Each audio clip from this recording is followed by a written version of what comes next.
Nasa bus ako, nakasandal sa bintana. Tahimik ang mundo, pero maingay ang isip. Dati, may katabi ako dito.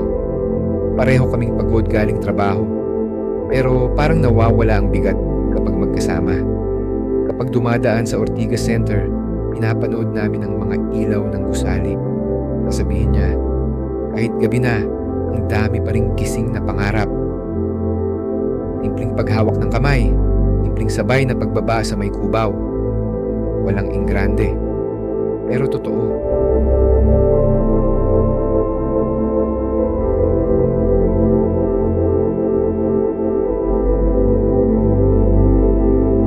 Ngayon, mag-isa na lang akong bumibiyahe. May ibang katabi, ibang kwento. Pero tuwing makikita ko ang mga ilaw sa EDSA, naaalala ko, may mga taong naging pahinga mo sa mahabang araw. At kahit bumaba na sila sa biyahe mo, minsan, sila pa rin ang gusto mong makasabay. At habang umaandar ang bus, hinahayaan ko na lang ang gabi ang magdala ng alaala pa uwi.